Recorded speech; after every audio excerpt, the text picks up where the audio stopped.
Cursed Hollow.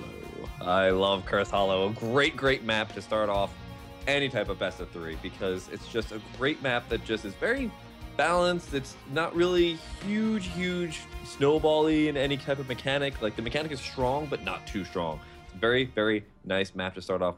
Well, we got our draft starting to go, so let's take a look at those bans and picks. We've got our first ban going down there on Uther by Cloud9 Maelstrom, and a return ban on Zeratul by Stellar Lotus.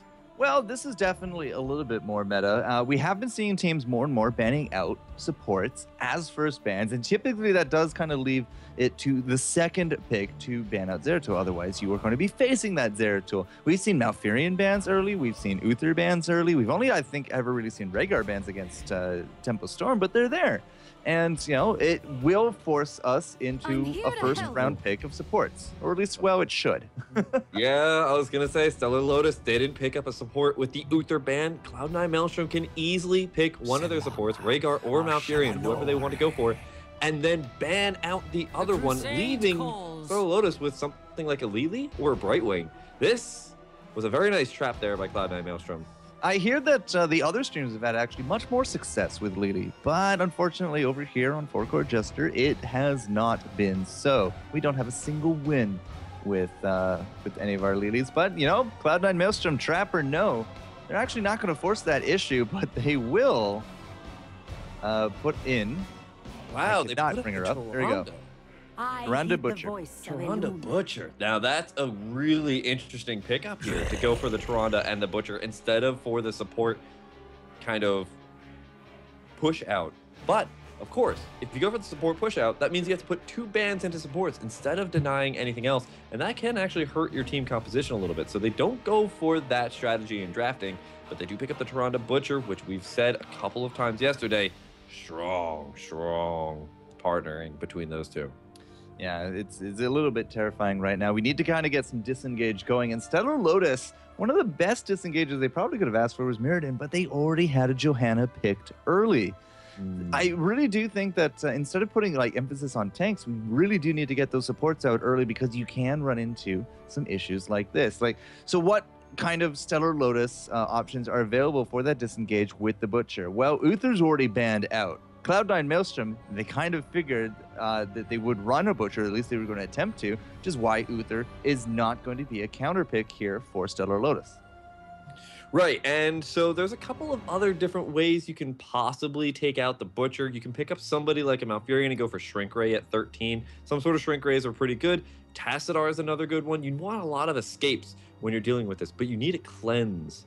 And so probably Malfurion or Rhaegar, both of them have that cleanse at level 7. Either of them would probably work here, but you have to be on point with picking that up. It's a very scary thing to deal with.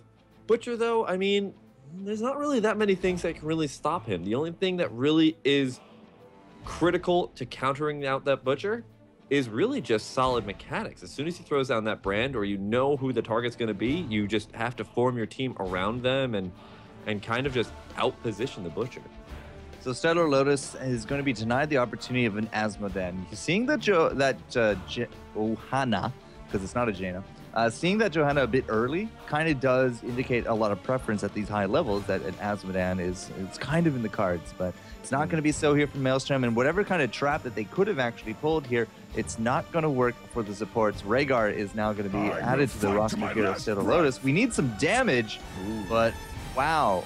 That's not quite the damage I was thinking of. It's going to be a Tassadar. Could this lead us into a Kerrigan or Illidan? Comes justice. I don't think so. I think they just want the Tassadar because those plasma shields on his Q are very good at dealing with that burst damage. So they have the Rhaegar with heals, they have the Tassadar, and Cloud9 Maelstrom picking up an Arthas behind all of this. A very curious pickup here. We're seeing the Lich King kind of rise up again. Coming down there from Northrend, gonna start unleashing some pain on some people. So this is, again, like with the return of the Tyrande, we see a lot of old school metas kind of resurfacing with this patch. Arthas, Malfurion, Tyrande, that is a heck of a lot of CC to set up here for the Butcher. Like roots, stuns, and more roots, like with the Tempest. So Stellar Lotus, now this is exactly what I was going to say. You know, you were saying before, it's possible they could go for some sort of melee composition with this.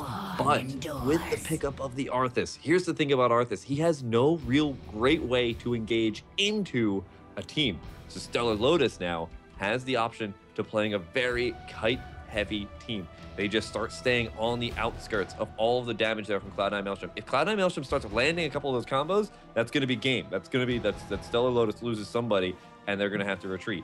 But Stellar Lotus can stay around in a circle and start chipping away slowly. Cloud9 Maelstrom knows this, so they pick up the Malfurion. There's the Tranquility to start helping deal with that. There's the Overgrowth, etc. But still, Stellar Lotus has a shot in order to burst down and sustain throughout Malfurion and possibly take a couple of kills before they get into a massive engagement. That's going to be the little dynamic, I think, between both these teams when it comes to those team fights.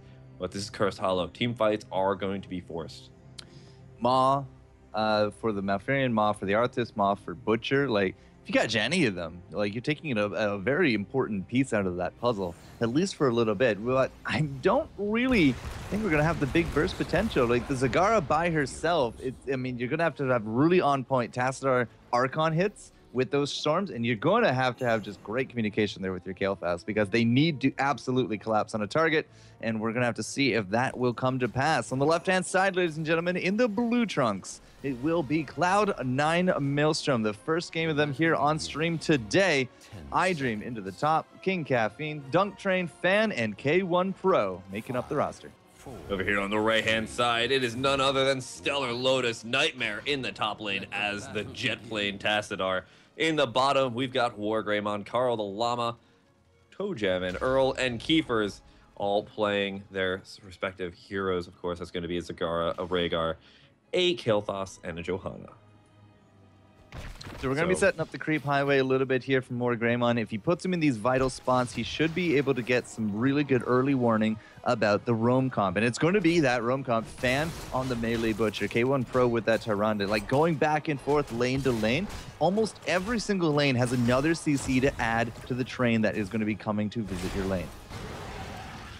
Right, and so they need to throw down as much creep of that highway as possible, just because look at the roam potential from this team, right?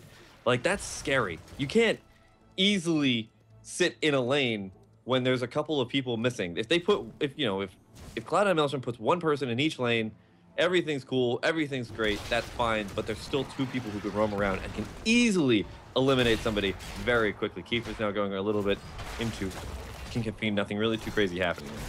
He's going to need that unstoppable, but the big body blocks coming out. Keepers just will not be able to retreat out of that one. And coming up right from behind, I mean, the Fan showed himself there closer to the bottom lane by clearing out some of that creep. But, I mean, K1 Pro, King Caffeine, they were able to get that surround. And that will be the first blood going the way of Cloud9 Maelstrom. Now, this also will lead us into an experience lead, because there's nobody here rotating in order to catch up with that experience. Right. Well, at least Kiefer's is going to get there in time. You can see there's still a good amount of this wave that he's going to be able to pick up as Johanna with the experience. But right now, Wargreymon, you are a little bit too far forward. There were 3 people missing. That might have been a mistake. There's the charge for the Butcher, and King Caffeine with K1 Pro is going to be able to chain that crowd control and be able to pick that up. And wow, that was a very, very well played roam. And this is just what we were thinking about. There's that roaming potential of this composition, and it's going to be a massive, massive hindrance if Stellar Lotus can't react to it quick enough. All right. Well, Fan, I mean, he does excel on those melees. He is just doing absolutely terrifying amounts of work this early on. That's 2 kills now that he's been part of. 2 minutes has now passed, which means that it's going to be looking for the tributes here well, the tributes will be spawning. We're looking for the mercs, and the tribute, it's going to be the latest it can possibly be, the 245 mark. Yeah, it looks like that's when that's going to pop up, and at least for Stellar Lotus, they're at least somewhat close to level 5. They could possibly even this up, but actually Cloud9 Maelstrom is very close to level 6 as well.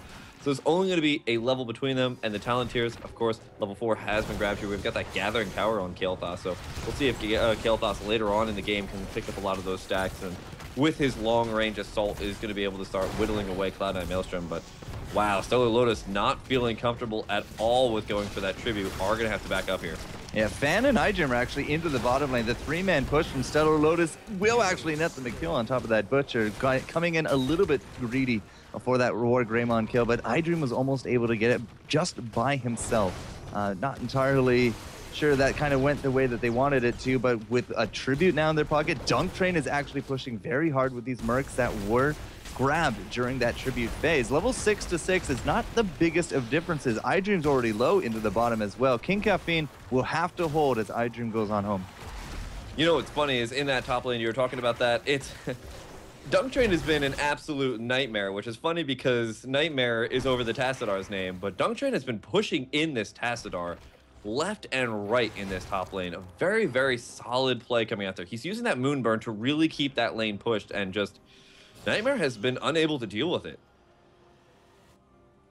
And so it's going to push him back. It's a very, very nice amount of damage. Look at that. He's taking both towers as a Malfurion. Yep, he has taken the entire gate. Level 7s have actually come out. Now, something to note is that even with the Arthas on the table, we still went into Zagara for Stellar Lotus. Now, we talked about the positives of it. Here's the negative. We're not going to be able to keep any kind of reasonable creep up on this map because of not only Butcher's spammability on his attacks, but the Arthas as well. He can just easily pop out the Tempest and clear out easy peasy. And that's why really we don't see War Greymon going for too many creep talents here. He's got that battle momentum. He just wants to start cranking out more and more of those Mutalisks and Hydralisks. There is a little bit of a posturing here for this fight, but that it was a huge entangling root. But in the middle of all this, Ban runs into the backline, but as they tried to turn and focus on him with K1 Pro, Dunk Train, and iDream, they were able to eliminate so much there of Stellar Lotus. That's going to be 2 kills there. Jojo and Earl taking a good amount of damage. K1 Pro going to land a very nice Lunar Flare, but the cleanse is good. Actually... Carl with the longest range cleanse ever. Yeah, I was curious. I was like, where did that cleanse come from? I was like, Nightmare doesn't have it, but that was a very good cleanse there from Carl. So it was a good engage from Maelstrom. I don't think, did anybody actually go down in that? Johanna, maybe?